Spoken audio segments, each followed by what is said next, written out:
This story begins on the day a normal-looking student, Ayano Kiyotaka, commutes to his new high school, the Tokyo Metropolitan Advanced Nurturing High School. While on the bus, Ayano watches a scene play out in front of him. A blonde-haired girl asks people on the bus to give up their space so an elderly woman can sit and rest during her trip. Most of the students there refuse to give up their seats. Luckily for the old woman, someone gives up their seat and the ride continues smoothly. Ayano gets to his new school and walks towards his classroom. On his way there, a girl stops him and asks him why he was staring at her back on the bus. Ayano calmly tells her he just happened to be looking her way and that it's nothing. The girl murmurs some other self-elevating nonsense and Ayano waits for her to finish before getting to class. So the Tokyo Metropolitan High School is a prestigious school that boasts of having a 100% employment rate after graduation and is also said to admit only the best students in all of Japan. Ayano joins the other freshmen as they listen to the president of the student council give them a welcoming speech. While the president delivers his speech, Ayano finds out he's in the same class as the sassy lady from earlier. Even worse, they sit next to each other. After the orientation, students of Class 1D, Ayano class, all assemble in their class and wait for their homeroom teacher to show their faces. While they wait, the interim class representative asks everyone to introduce each other so they can be more flexible in choosing friends. While the others introduce themselves, Ayano keeps wondering what he'll say to everybody. He's scared he might cringe his classmates out as there's nothing that interesting about him. When his time comes, Ayano makes a half-assed introduction and tells his classmates about his boring lifestyle. The students still appreciate the effort and clap for him. At that moment, their homeroom teacher enters. She introduces herself as Chabashira Sei and hands out copies of the school's rule book to the students. She then moves on to explain the special rules of the school and tells them they will be confined to live in dorms with very little permission to go out of the school premises. Not to worry though, as the school has all the facilities any normal teenager would want, including a cinema for entertainment and a nice park for relaxation. Furthermore, Sei tells the students about the currency they would be spending at the school. Each student is assigned 100,000 points to spend every month to buy stuff only within the school premises. After class, Ayano gets to the supermarket on campus to get some stuff he needs. There he runs into the sassy lady from earlier. He asks for her name and she tells him she's Horikita Suzune. He notices she was buying all the cheap stuff despite having lots of points at her disposal. He tries making a good conversation with her, but she just keeps pushing him away, telling him she doesn't need any friends. Just then, they hear someone screaming at the top of their lungs. They go check it out and find out Sudo, one of their classmates with anger issues, just got into a fight with some Class 1C students. Ayano stops the fight and continues his day. A few days later, Ayano classmates begin forming groups.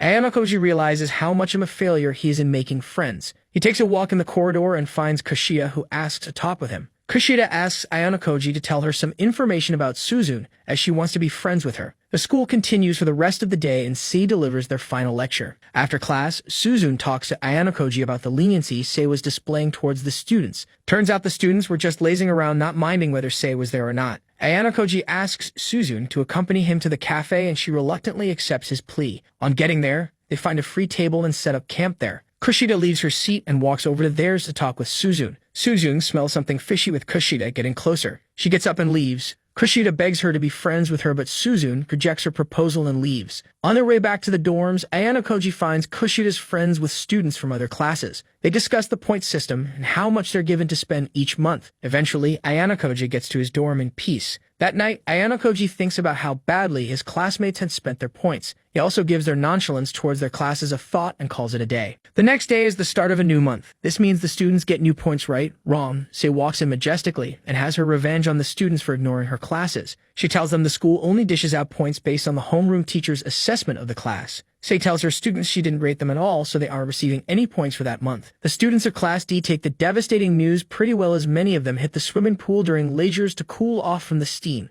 Suzune joins Ayano near the pool and they stare at the beautiful and busty Kushida, who's playing with some other girls in the pool. Suzune gets inquisitive and asks Ayano about the S system, which is a system that ranks the classes A to D based on their performance and attitude towards their studies. Upon admission, each student is given 100 class points, which would dwindle every time they do something bad. By the end of the month, Class D, the most effective class in the freshman year, had 0 points to spare due to their nonchalant attitude. To get it back up, they would have to pass tests and exams and also prove to the school one way or the other that they deserve to be awarded class points. Ayano reminds Suzune that she's one of them, the losers, and won't have to work with them as she plans on overtaking the rest of the classes. Suzune takes a look at Ayano hands and asks if he plays sports. Ayano tells her no. Just then, Kushida gets out of the pool and asks Suzune to swim with her. Again, Suzune rejects her proposal and just continues her way. Soon, the class rep calls everyone together and tells them they have to work together if they plan on getting any more points. Suzune stands and watches from the other end of the pool in disgust. A few meters from her in a room, the president of the student council congratulates two Class S students for getting 940 points in their class. After the PE break, the students change back into their uniforms and head back to class. Suzune invites Ayanokoji, short for Ayanokoji, for lunch during her lunch break. By then, she buys him an expensive meal and tells him about her plans to create a study group for the dejected students of their class just so they can pass the upcoming tests and exams. Ayanokoji doesn't want to get mixed up in too much stuff, but Suzune tells him he has no choice. She gives him her contact information and leaves him to decide.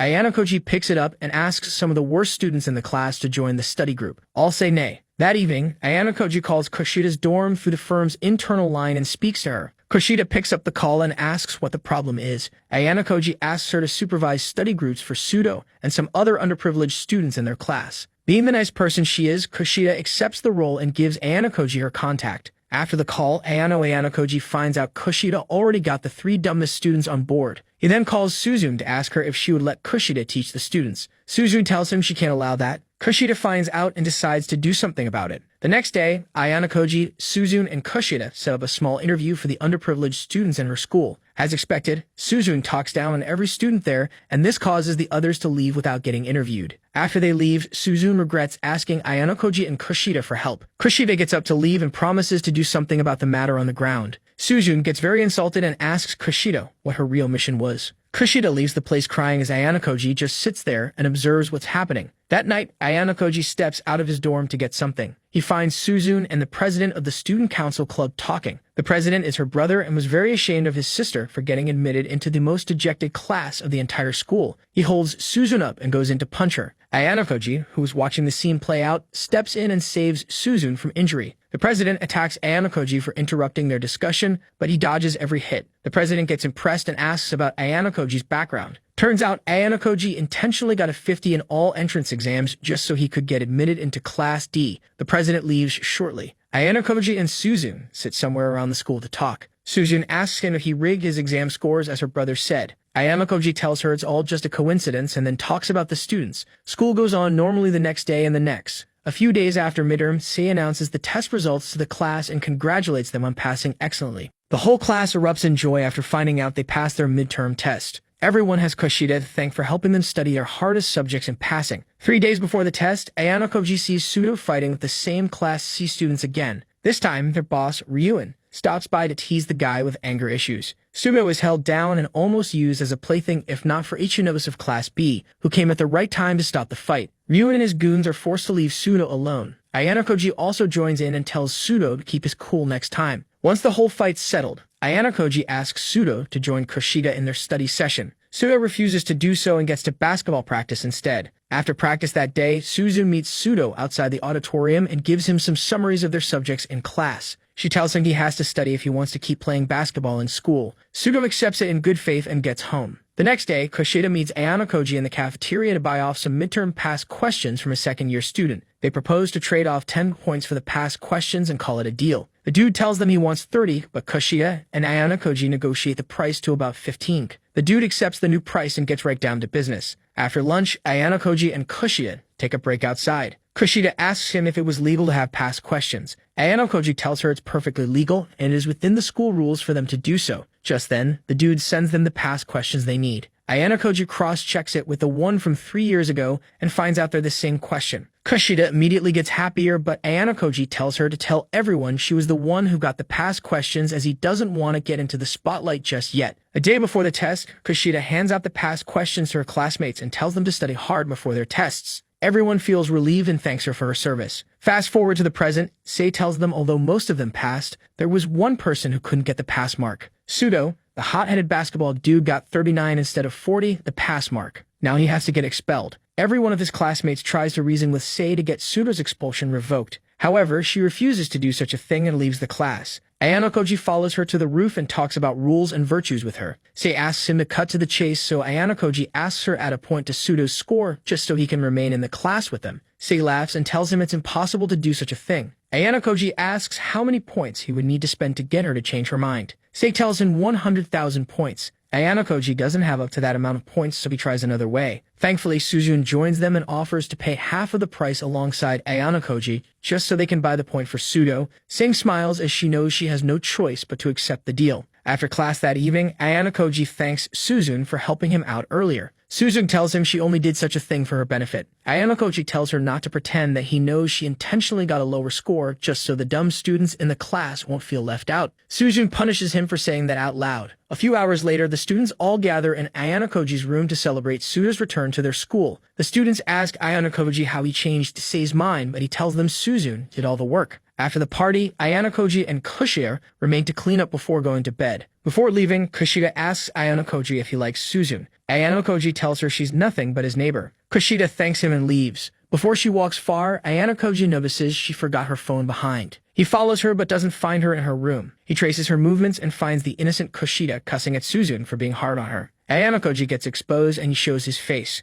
Kushida's face changes into a monster ready to eat anybody up. She asks him if he saw what she just did. Ayano Koji tells her he saw nothing. Knowing he was lying, Kushida threatens him not to ever breathe a word of what he saw to anybody or else she'll accuse him of raping her and ending his career. Surprising turn of events, right? Ayano Koji promises not to say anything and Kushida returns to her innocent little self. On the next school day, Class 1B's teacher announces the update on their points to them. In the meantime, Ayano Koji joins Kushida and Suzune on the elevator down to their dorm as they get to class. Ayano Koji recalls the state he found Kushida in the previous night and is surprised to see her close to Suzune again. Suzune stops midway and walks out of the elevator, leaving a sad look on Kushida's face. Ichinose finds them and asks whether they already got their points. Clearly no, as Ayano Koji and Kushida express their surprise at her question. In class, Sei tells the students there's been an issue in the point dispensation program. Class 1D would have to wait for a while before getting their points known to them. Ichinose asks Ayano Koji to meet with her later on after class. He gets to a secluded place in the school and finds Ichinose already waiting for him. Ichinose cuts to the chase and asks Ayano Koji to pretend to be her boyfriend. She tells him she found a love letter in her locker and didn't want to hurt their feelings by telling them no. If Ayano Koji can be her boyfriend, even if it's for a week or so, then maybe the other person would get the memo and stop chasing her. Ayano Koji tells her he wants no part in the drama and that she should tell the person how she truly feels. Just then, Shikoro, the person who sent the letter, meets with Ichinose. Ayano Koji gives them some space to talk. Later on, Chihiro runs out crying her eyes out as if she was just rejected. Ichinose comes out with a smile on her face and thanks Ayano Koji for helping her out. Ayano Koji gets back to class after he meets with Ichinose and finds Pseudo shouting out loud and telling his colleagues he was taunted into attacking some Class C students. Sei walks in a while later and informs the class that Class C filed a complaint against Pseudo for fighting 3 of their students out of spite. Pseudo tells her that he acted out of self-defense, but none of his colleagues believes him. Seeing as he has little control over his temper, it's not completely impossible to think he would do such a thing. That night, Ryuen, the boss of Class C, is seen enjoying his time in the school's bar. One of his goons walks in injured to report the incident with Pseudo. Instead of consoling him, Ryuen has his bouncer beat him up more so he looks completely like the victim. The next day, Suzune asks for Ayano Koji's thoughts on whether or not he regrets not having Pseudo expelled when they had the chance to. Ayano Koji tells her it won't do their class any good if they lose any one of their colleagues. Surpassing the class ranking system is a team effort, and they need all hands on deck. Just then, the class rep calls everyone together to help prove Pseudo's innocence. Everyone, including Ayano Koji, agrees to help him out. Suzune refuses to give her answer and just walks away. Kushida meets up with Ayano Koji and sets up a meeting with Ayano Koji and 2 other students after school. That evening by the fountain, Ichinose also joins them and offers to help Ayano Koji and his colleagues out. Ayano Koji refuses her help as he suspects she may have a hidden agenda. Ichinose tells Ayano Koji to keep calm and she just wants to help them out. Later that day, everyone begins investigating the crime to find who's innocent. At one point, Ichinose receives an anonymous text explaining their next lead. She wants to pay the person some points, but she doesn't know how she could do it since the person is anonymous. Ayano Koji helps her out and finds out she had 2.6 million points as opposed to the 100,000 she's supposed to have. That evening, the students all meet at Ayano Koji's dorm room to table their findings. Suzune arrives shortly and joins them. She tells the group that she found out Sakura was the one who sent the anonymous text earlier. She was the only one who witnessed the fight happen. Just then, Sakura, who's in a dark room, receives a call from Kushida, but she refuses to pick it up. Suzune tells them not to worry too much about her since her testimony won't matter that much. Later that night, Kushida visits Ayano Koji to talk about the case. They take a walk around campus and Ayano Koji first engages her in a speech about crime and stuff. Kushida asks Ayano Koji if he truly knew all about Suzune or not. Ayano Koji tells her it's impossible to know everything about someone. Kushida's about to ask him something, but she stops halfway and leaves. The next day, Kushida meets with Sakura to ask her about the crime. Sakura hurriedly rushes away and apologizes for doing nothing. Turns out she doesn't want to get involved in the case as she fears it would expose her secret life. Ayano Koji watches Sakura run away from Kushida and wonders what she could be hiding from everyone. He gets an idea that she's probably a webcam girl, but he can't confirm his suspicions just yet. Later on, Sakura meets up with Ayano Koji and Kushida in the mall on campus to fix her camera, which broke when she hit Kushida earlier on. The creepy tech repair guy checks the camera and deems it worthy to be fixed as it's still in the warranty period. As he checks the camera, he gets very weird and creepy and asks Sakura for her phone number and contact details. Sakura, scared of the guy being a predator, gets very reluctant to fill in her contact details. Ayano Koji fills in his information and tells the tech guy to contact him instead when the repair is done. Sakura thanks Ayano Koji for his help in the mall earlier in the day. As they relax under a shed, Kushida takes a bathroom break, leaving Sakura alone with Ayano Koji. Sakura asks Ayano Koji for some advice on whether she should testify or not. Ayano Koji tells her to do whatever she thinks is right. Sakura thinks hard about her decision. Ayano Koji butts in and tells her to testify for her sake and not for anybody. Kushida returns and asks Ayano Koji to meet with her later that night. When they meet by nightfall, Kushida exposes Sakura's hidden life. Ayano Koji's suspicion is right. Sakura is a webcam girl. The glasses she wears on her face are to conceal her true nature when she's in school. While they discuss, Sakura sends Kushida a text telling her she'll testify. The next day, Suzune accuses Ayano Koji of being too friendly with Kushida and ignoring her. Ayano Koji keeps a straight face and just gets down to the important details. By noon, select students of both classes 1D and C are summoned to the student council board to face trial with the president as the judge. Ayano Koji is there with Kushida, Suzune, and Sudo. The Class C representatives are also there with their own lawyers. After reading the details of the case, Sudo flares up and tells everyone Class C started the fight. When the time came for Suzune to speak up, Ayano Koji finds her spacing out for fear of her brother being in the same room with her. Ayano Koji snaps her back to reality and tells her to speak out for Sudo and the class's sake. When she's back to life, she interrogates the Class C students. She asks them incriminating questions and tells them it makes no sense for one guy to beat up 3 strong men without getting injured in the process. The boys refuse to confess, so Suzune asks Sakura, her witness, to give her testimony. Sakura steps in and tells the board all she saw that day in the gym. The Class C lawyer quickly quells her testimony, calling it hearsay. Sakura tells him she has proof of the event in a flash drive and shows it to them. The president collects the drive and plays it there. There, they find incriminating pictures of herself, but they keep scrolling until they find that one picture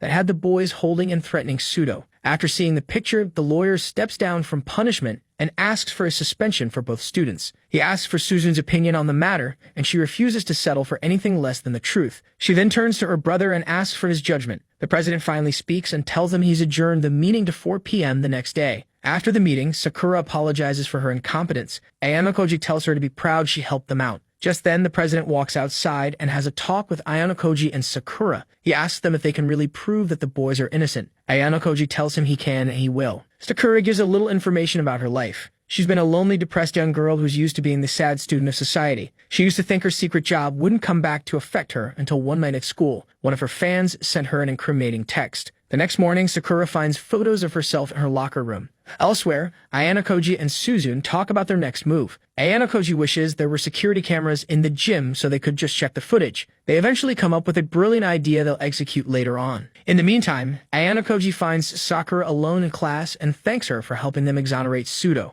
In return, Ayano Koji promises to protect her from harm. Sakura thanks him and proceeds to tell him some other stuff. However, Ayano Koji receives a text from Sakura informing him she's already sent the email. Ayano Koji has to leave and get down to the basketball court. Sir Suzune had sent the Class C boys a letter from Kushida's phone just so they wouldn't be able to ignore it. On getting there, they find Ayano Koji there. One of the boys gets up to leave the court, but Suzune blocks them and tells them to listen to what Ayano Koji has to say. Just as they're about to leave, she shows them the security cameras they installed moments earlier. Since the boys didn't know when they were installed, they were convinced that the entire fight was caught on tape. They start fidgeting and Ayano Koji calms them down. He makes sure to talk in a way that makes them get more scared. The boys are confused about what to do. If they press on and the school finds out they were lying, they'd be expelled for sure. The only way to go around this, which is what Ayano Koji and Suzune suggest, is to withdraw their complaints and act like the incident never happened. One of the dudes takes out his phone to call Ryuin, but Suzune tells him they don't get to do that. Eventually, they fold and withdraw the complaint. That evening, Sakura gets a stalker to follow her to an alleyway. Ayano Koji, on the other hand, meets with Ichinos to discuss his victory over the Class C goons. He receives an SOS call from Sakura and picks it up. Seconds into the call, the obsessed stalker catches up to her and pins her down. He threatens her to follow his every move or he'll post her secret life on the net for all to see. He then proceeds to open Sakura's shirt, but doesn't go very far as Ayano Koji arrives and takes a picture of him. Turns out the stalker was the tech repair guy who helped Sakura fix her camera earlier on. Now his life is ruined and Ayano Koji promises to make it hell-like for him. Soon, the police are there to arrest the man. Sakura tells the man that she never thought of him as her fan and should go to hell. After the incident, Ayano Koji shows Sakura how he found her and tells her to hold her head up high and be proud of who she is, Cambrel or not. Sakura blushes and gets up to her feet. In another part of the school, C meets up with Suzune and asks how they managed to get Class C to withdraw their complaint. Suzune gets sassy again and just keeps babbling nonsense. C just gives her one piece of advice: to find out all she can about Ayano Koji before it's too late. Ayano Koji has a secret skill or life that makes him stand out from everyone in the entire school. That evening, Ayano Koji runs into the president of the student council by chance. The president's so impressed by his actions on the case that he offers him a position as secretary. However, Ayano Koji refuses the position as he doesn't want any more drama. At that moment, Ryuen punishes the boys for withdrawing the complaint and asks them who threatened them. After giving out the names, Ryuen moves forward in the ring and meets with some students of Class A and promises to take them down alongside their other plans. Meanwhile, Ayano Koji meets with Suzune, who accuses him of manipulating to get false evidence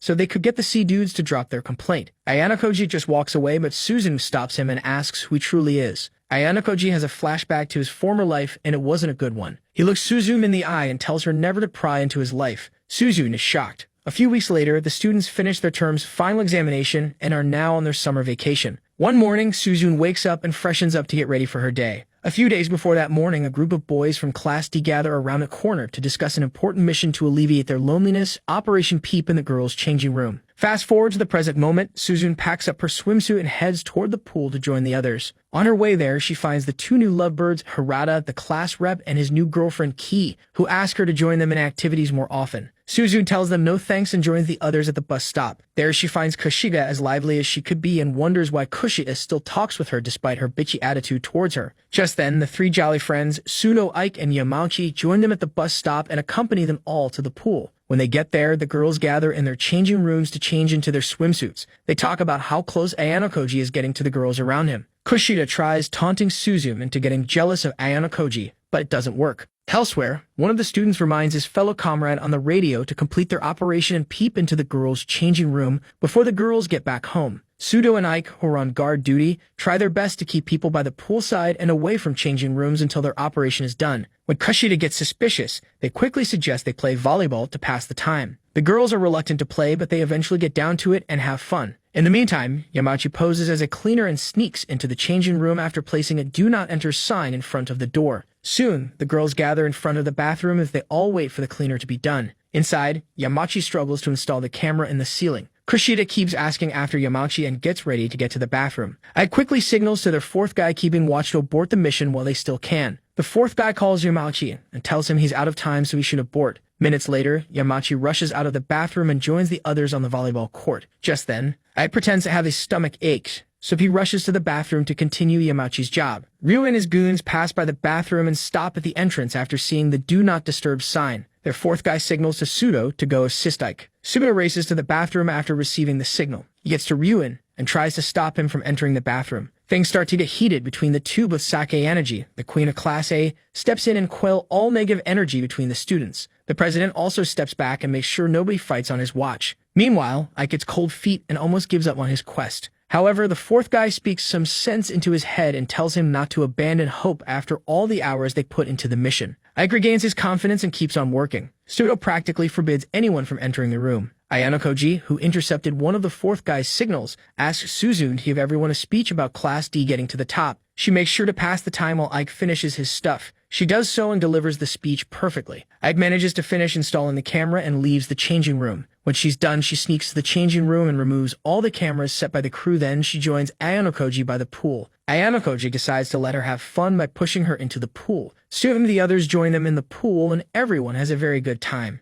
That night, Suzune goes to sleep with a picture of herself and her friends in the pool enjoying themselves. Ayano Koji joins Sei, who is watching a school play about Icarus and his father on a luxury cruise ship. Apparently, the school had sponsored a boat cruise for the students to further enjoy their summer vacation. Ayano Koji gets disgusted at the play and calls it a waste of taxpayers' money. Sei gets right down to the point and tells him a certain man came to the school earlier asking them to expel Ayano Koji. Since he hasn't done anything wrong, he should be fine. Turns out Sei had other thoughts in mind. Being his teacher, she has the power to expel him whether he's done anything bad or not. So she proposes a deal. Ayano Koji helps her class climb up the ranks to become the next Class A, and in return, she won't expel him. Ayano Koji loses control for the first time and tells Sei not to double-cross him. However, Sei tells him he doesn't have a choice but to accept the deal or risk getting expelled. Ayano Koji reluctantly agrees to help his class climb up the ranks to get to Class A. The next day, the students all come out of their rooms to check out the luxury boat and the sea. The cruise boat Esperanza has all the luxury items one can wish for. While the girls play around, Ike, who's with Ayano Koji, Yamauchi, and Sudo, finally decides to ask Kushida out. He musters the courage and meets up with Kushida to ask her out. Unfortunately for him, he bricks up and ends up asking her another question instead. Sudo suddenly gets encouraged to ask Suzun out. He asks for a little info about Suzun from Ayano Koji and decides to get down to it. Later that afternoon, the four dudes get to have lunch in the standard restaurant setting. Sudo and his boys all get so confused at the menu that they start shouting for the waiter. One of the class is students insult Sudo and his boys.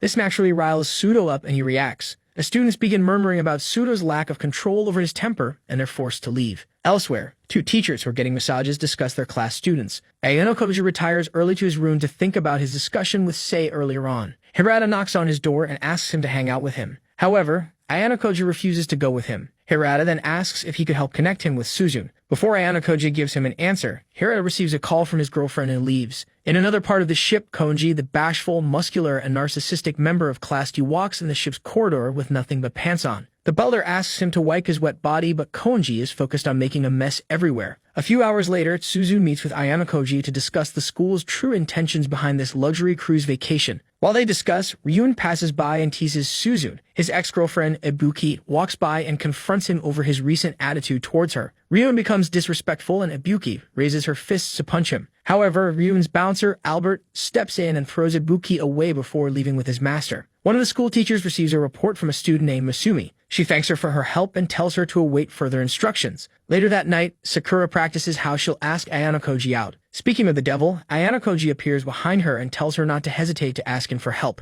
Sakura holds his hands and smiles. Kushida joins them and Sakura runs away. Ayano Koji restrains himself from talking to her and excuses himself. Before he gets far, Kushida switches to her other more serious self and asks Ayano Koji why he's refusing to speak with her. Ayano Koji ignores her and just lets her bore herself out. The next morning, the students are called on deck to witness the island they were approaching. Little did they know their summer vacation was about to end. Everyone gets out to sightsee the beautiful island in all its splendor. Soon, the students are called to assemble and await further instructions. When the time comes, Sei tells the students about the one-week special test the school hosted for first-year students. The students are shocked as they never expected that to happen. After dishing out instructions to the students, the teachers release them to begin their test. They leave them with 8 tents per class and are to share their basic provisions during the one-week period on the island. Also, each class is allocated a total of 300 special points. They're to use these points to purchase anything they want during the one-week period and can spend it all. However, special points that remain after 1 week would be converted into class points and allocated to the respective class. To earn extra points at the end of the test, each class would be given a chance to guess leaders of the other classes. If they get the answers right, they get an extra 50 points. If they get it wrong, they get 50 points subtracted from their remaining special points. Students of Class D come together to decide what to do. While some suggest they enjoy their lives and lavish their 300 points, Hirata and some other serious-minded individuals suggest they all manage their special points so they can get more class points allocated to them after the test. A little bit of murmuring ensues amongst the classmates until someone brings up their choice of the toilet. The school gave them some portable toilets to answer nature's call. However, the girls feel squirmish over using such a toilet, especially when the hygiene is questionable. So they protest and tell the boys that they have to buy a toilet clean enough to help them avoid infections. After much arguing, Class D eventually begins their journey into the island's forest to search for a camping spot. On their way there, Ayano Koji and Suzun discuss their plans to take their class to the top ranking. This goes on and on until they all decide to take a break. Hirata finally breaks the silence on the toilet purchase issue. He decides to buy a good toilet for the girls so they can feel comfortable while working together. Following his decision, he asks for volunteers to help scout the forest for a good camping spot. A few students, alongside Ayano Koji volunteers and Hirata, split them up into teams of 3. Konji goes with Ayano Koji and Sakura. Konji keeps jumping through the tree branches, leaving Ayano Koji and Sakura struggling to catch up. After running a few hundred meters, Ayano Koji and Sakura find a cave. Ayano Koji suddenly recalls Sei's words. If they're lucky enough to claim a marked spot on the island, he will be granted unspendable bonus points that will add up to their class points after the test. Also, another way to earn extra points would be to correctly guess the names of the leaders of other classes. Just then, Katsuragi, leader of Class A, and one of his other colleagues come out of the cave and discuss some of the things they noticed about the island. Ayanokoji holds Sakura's mouth and hides behind the bushes to avoid getting spotted. Katsuragi senses someone lurking behind the shrubs and goes to check it out. Lucky for Ayanokoji, he didn't find them. When he's gone, Ayanokoji releases Sakura and goes to check out the cave. There, he finds out that the cave was already claimed by Katsuragi. They get back to camp and find out Ike and Sudo already found a great camping spot with a river and fresh green grass as padding. The students are a bit reluctant about claiming the spot, but they eventually do so if they have no choice. They appoint Suzune as their leader and urge her to claim the spot for them. So Suzune gets the leader's keycard and claims that spot. Then everyone begins pulling out and laying their tents. Suzune refuses to do any hard work and just waits till the others are done before getting under her tent. That evening, one of his classmates comes to Ayanokoji asking for the best way to ask Sakura out. Soon, Ayanokoji, Sakura, and the other guy walk around the forest. They find Ibuki all battered up and thrown away from her class. Sakura and the other students of Class D offer her sanctuary at their camp, and she accepts it reluctantly. Later on, Ike makes a campfire and the girls return with some fresh fruits from the bushes.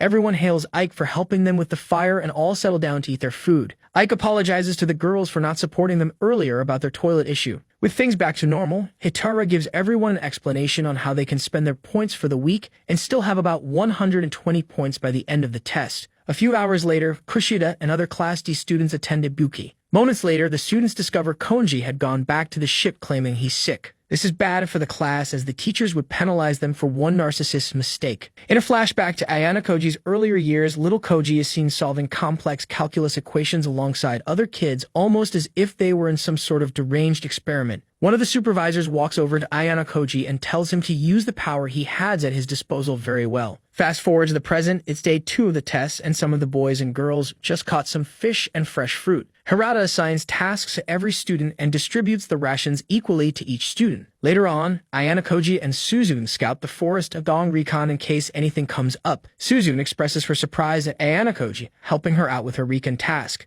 Ayanokoji tells her he has to protect her against Ryuen and his goons. Suzune nods in agreement. After walking a few more meters, the duo meets up with Ichinos, who leads them to Class B's camping site. Ayanokoji and Suzune appreciate their neat and orderly approach to doing things. Eventually, they leave and find a Class A student guarding the entrance to a cave. Ayanokoji urges Suzune to challenge the student and enter the cave. Katsuragi, who's inside the cave, hears the hubbub outside and checks it out. After hearing their plea, he allows them into the cave. Before they enter, he threatens to find them and cause trouble for them. Suzune and Ayanokoji would rather avoid trouble, so they move on from the spot. At their next stop, they find Class C's camping spot with Ryuen as their leader. They approach him and confront him for spending their special points lavishly and leaving nothing. Ryuen tells them not to interfere with his business and just face their own. Suzune then asks him why Ibuki's face was left bashed up and abandoned in the forest. Ryuen admits to beating her up. He then tells them he has nothing to lose since there are no points left. Suzune leaves with Ayanokoji shortly. On their way back, Ayanokoji tells her Ryuen's 0-point strategy is actually a good one as they get to enjoy life all through their time there. Early in the morning of day 3, a creep sneaks into one of Class D's tents and steals something from Key's bag. A few hours later, everyone's fully up and ready for the day. By day 4, Ayanokoji and Sakura hike into the forest to explore their beauty. They get to the C-Class camping spot and find out every C-Class member is gone. They also meet Ichinos and some other Class B students investigating the same camping spot and join them. Ayanokoji asks Ichinos for some information about Katsuragi.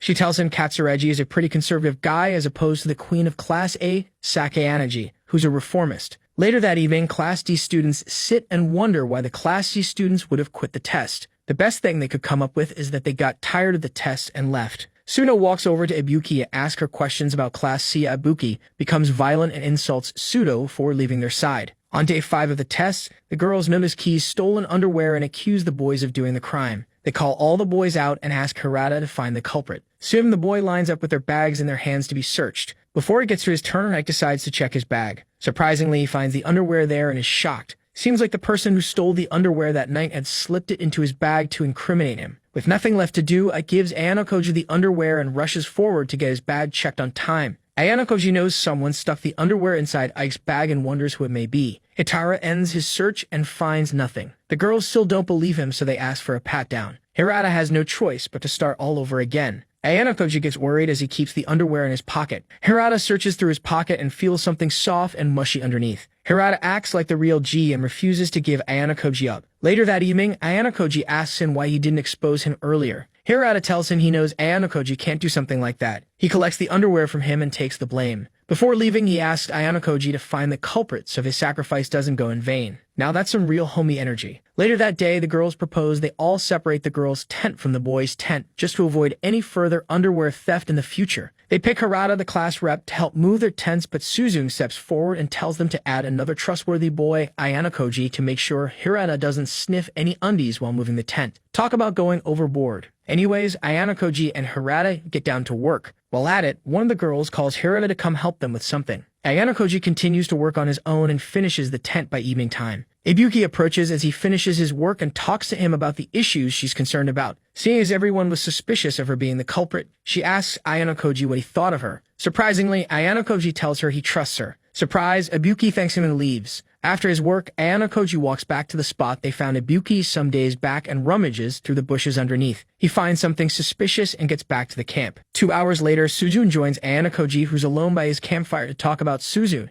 and her hidden behaviors. Ayanokoji sees through all the small talk and tells her he knows she's ill and has been hiding it for a while now. He gets up from his seat and checks Suzune's temperature. Suzune tries to hide her illness, but her fidgeting body gives her right away. On day 5 of the special test, Ike, Ayanokoji, and Suzune get up early in the morning to gather some food. The others join them in their search for food. While at it, Ayanokoji silently asks Suzune how well she's been guarding the key card. Suzune tells him she has it on her at all times. Ayanokoji asks if she could bring out the card so he can see it. Suzune asks him if it's safe for him to see it, but Ayanokoji tells her to trust him. She shows it to him and places it back almost immediately. Just then, Yamachi comes by and places some mud on Suzune's head. Suzune gets annoyed and throws him in the water. If not for Ayanokoji who saved him, Yamachi may have died. Fast forward to a few hours, Suzune takes her bath in the river under the waterfall almost unclad. When she's done, she puts on her clothes and walks back to the camp. Ayanokoji notices Ibuki's absence and keeps observing the situation. Suzune asks to meet him somewhere private, so Ayanokoji follows her to a part of the woods. When they get there, Suzune breaks the bad news. Her keycard has been stolen. Ayanokoji keeps his cool and tells Suzune to keep this hidden until they find the culprit. Suzune suspects Ki, who she's having a falling out with, or Ibuki, the weird Class C student. Ayanokoji confirms Ki's innocence and talks about his plans to confront Ibuki. When they're done talking, Suzune asks for some time alone so she could sulk and resent herself. Minutes later, she smells some strong fire in the air and rushes over to the camp only to see that someone had started a fire and burned the manual. After the fire is put out, the class is thrown into panic as everyone begins blaming others. Ayanokoji stays away from the fight and just keeps observing. Kushida asks after Ibuki but can't find her anywhere. This could only mean she's escaping. Sudo, the hot-headed dude, puts 2 and 2 together. Ibuki was the spy. They all turn to Hirata for directions on what to do next, but Hirata is busy having a mini freakout. Ayanokoji brings him back to reality and he dishes out the tasks. Suzune chases after Ibuki and finds her walking away from the camp. She stops her and confronts her for stealing her keycard. Ibuki refuses to give up the keycard. She notices Suzune's shivering body and attacks her. Suzune uses all the strength in her body to avoid getting beaten up. Sadly, that wasn't enough against Ibuki, who pummels her to the ground and escapes. Ibuki presents Suzune's keycard to the person she works with and completes her mission. After knocking her out, Ibuki reaches into her bag, takes out a radio, and phones Katsuragi of Class A to inform him that she's completed her mission. Suzune wakes up hours later under a tree near Ayanokoji. She tells him about her experience with Ibuki and resents herself. Ayanokoji tells her to drop out of the test so she can treat herself. Suzune begins the waterworks as she blames herself for all that has happened. Ayanokoji asks her why she's so focused on getting to Class A. Suzune tells him she needs to earn her brother's approval and would stop at nothing to do such. That night, Ayanokoji carries Suzune to one of the teacher checkpoints. There, he asks Sei to help take care of Suzune, but she'll have to drop out. Ayanokoji is totally fine, so he drops her off with Sei. Everyone finds out about the stolen keycard and Suzune's illness. Ayanokoji tells Hirata Ibuki was the one who stole the keycard. Now they need to do so many things in such little time, or else they would have themselves to blame.